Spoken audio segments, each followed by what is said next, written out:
Hello everyone, this is CA Prajakta Munde. Hope आप सब लोगों की प्रिपरेशंस बहुत अच्छे से चल रही हैं for the upcoming CA final examinations. Now in the last part we discussed the judicial update that has been released by the institute for the May 24 examinations.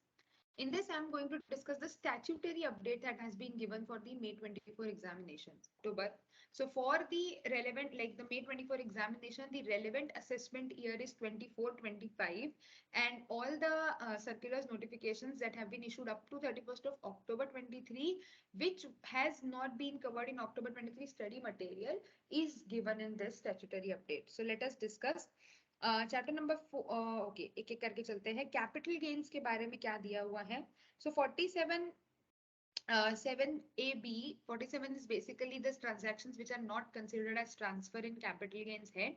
तो इसमें 47 7AB जो है वो क्या बताता है कि any capital asset being bond or GDRs, अगर trans or rupee denominated bond or derivative or any other security as may be notified, अगर कोई नॉन रेसिडेंट है जो रिकॉग्नाइज्ड स्टॉक एक्सचेंज पर करता है transaction which is located in any IFSC would not be considered as transfer if the consideration is in foreign currency, है ना। ये हम सब लोग प्रोविजन पढ़ चुके हैं when we were discussing income under the head capital gains. Accordingly, central government has notified the following securities: unit of investment trust, ये भी उसमें ऐड हो गया है। तो जो अदर सिक्योरिटी उसमें अब ये भी ऐड हो गया है। तो बेसिकली अगर ये कंडीशंस फुलफिल होती हैं और अगर रीट्स की यूनिट्स या इन्वेस्टमेंट ट्रस्ट की यूनिट्स ट्रांसफर हो रही है तो उस पर भी ये एग्जेम्पशन लग जाएगी। Unit of a scheme launched under the IFSC authority fund management entity या फिर unit of ETFs that is exchange traded funds again launched under IFSC authority, तो इसको भी नोटिफाई कर दिया है, इस पर भी एग्जेम्पशन अप्लाई हो जाएगी। TDS TCS के ऊपर एक छोटा सा नया प्रोविजन ऐड हुआ है। So 194A talks about interest other than interest on securities. Banking और पोस्ट ऑफिस वगैरह की केस में लिमिट है 40,000 या 50,000 in case of senior citizen. Now there is a scheme of post office scheme which is Mahila Samman saving certificate. It is a one time scheme which is available for 2 years, दैट इज April 23 से मार्च 25। Maximum deposit आप 2 लाख तक का कर सकते हो in the name of a women और a girl for 2 years at a fixed interest of 7.5% per annum compounded quarterly। तो ये इसके स्कीम के रूल्स हैं। नाउ इन दिस केस उन्होंने क्लैरिफिकेशन दिया है कि जो 40-50 हजार वाली लिमिट है वो इस स्कीम पे भी अप्लाई हो जाएगी। और क्योंकि इसकी सारी रेट्स फिक्स्ड हैं, आप अभी कैलकुलेट करके देख सकते हो, अगर ये 40,000 से ऊपर नहीं ही है तो फिर मतलब टेक्निकली इस पे कभी भी 194A की एप्लीकेबिलिटी नहीं आएगी as per the current provisions. Until and unless section में कोई चेंज आ जाए बात अलग है, बट एज सच इस पर कोई भी एप्लीकेबिलिटी नहीं आएगी, है ना। So this point has to be kept in mind.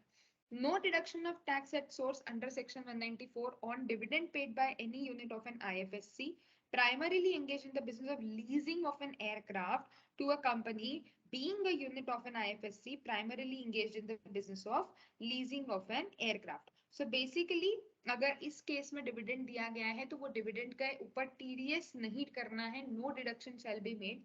तो सेक्शन 197A में गवर्नमेंट के पास ये राइट है कि वो कुछ ऐसे ट्रांजैक्शंस को नोटिफाई कर सकती है जो कि TDS से बाहर रहेंगे।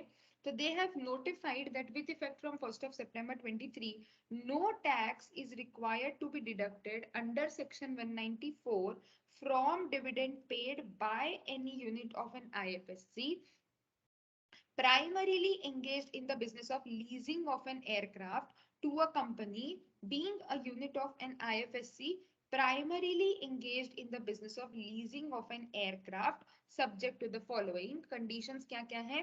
Payee has to furnish a verified statement cum declaration कि जो डिविडेंड है वो exempt है। 1034 में B में मेरे पास exemption है।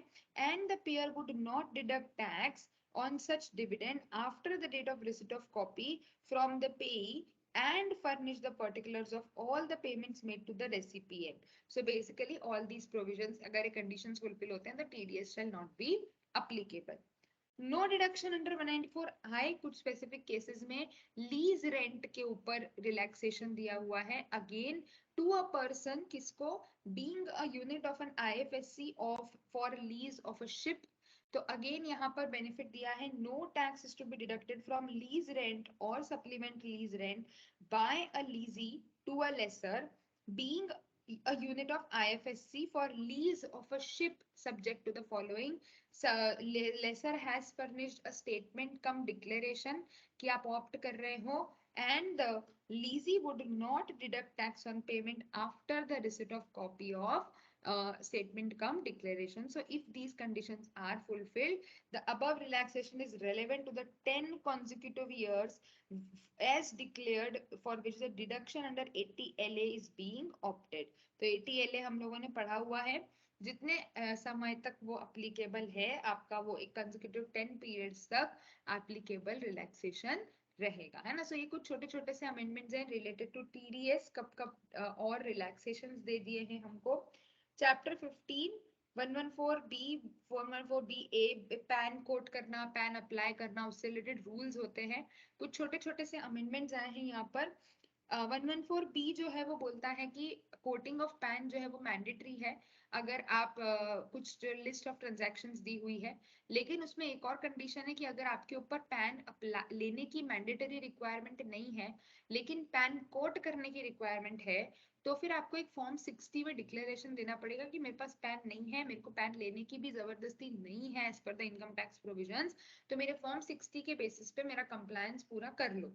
But the CBDT has amended this particular proviso. क्या बोला है? Second proviso provides that any person not being a company और फर्म. तो अब उसमें उन्होंने कंपनी और फर्म भी ऐड कर दिया, पहले ऐसा क्लैरिफाई नहीं था. तो अगर कंपनी और फर्म छोड़ करके फॉर्म 60 देना अलाउड है, कंपनीज या फर्म्स जो हैं वो फॉर्म 60 नहीं दे सकती. However, a foreign company who does not have any income chargeable to tax in India and does not have a PAN and enters into the transactions given below in an IFSC banking unit, then Form 60 चल जाएगा, उसको Form 60 में declaration देना पड़ेगा. तो account open करना है other than savings account या टाइम डिपॉजिट वगैरह, या फिर time deposit with banking, post office, Nidhi, 45 IA, RBI, इन सब केसेस में, दैट इज NBFC, इन सब केसेस में अगर आपका 50,000 से ज्यादा या 5 लाख से ज्यादा सिंगल ट्रांजैक्शन है, तो फिर इन दैट पर्टिकुलर केस आपका जो ट्रांजैक्शन है उसमें आपको पैन देने की जरूरत नहीं है अगर आप फॉरेन कंपनी हो और ये कंडीशंस फुलफिल करते हो, और फॉर्म 60 से आपका काम हो जाएगा. सिमिलरली जो हमारे नए प्रोविजन है, ये हमने लेक्चर्स के टाइम पे पढ़ा है कि इन केसेस में भी अब आपको पैन के लिए वो करना पड़ेगा अप्लाई.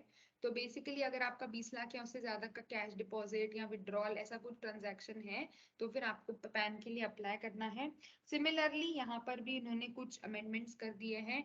तो where the person making the deposit और अदरवाइज विड्रॉल वगैरह is a non resident, the transaction is with an IFSC banking unit and such non-resident or foreign company does not have any income chargeable to tax in India, तो फिर उसको यहाँ पर भी relaxation है, उसको सिर्फ इन ट्रांजैक्शंस में एंटर करने के लिए पैन लेने की इंडिया में जरूरत नहीं है. So these provisions are to be kept in mind.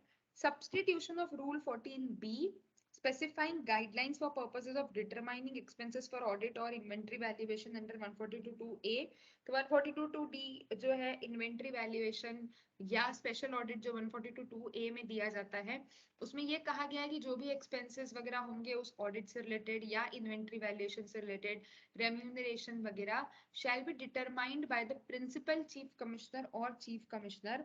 Accordingly, CPDT has substituted Rule 14B prescribing the guidelines for the purpose of determining the expenses. Every commissioner, chief commissioner shall maintain a panel of accountants and cost accountants के पूरा एक panel maintain होगा. Expenses for audit or inventory valuation, including the remuneration of accountant, cost accountant, etc., should not be less than 3750 and not more than 7500 for every hour of the period as specified by the AO.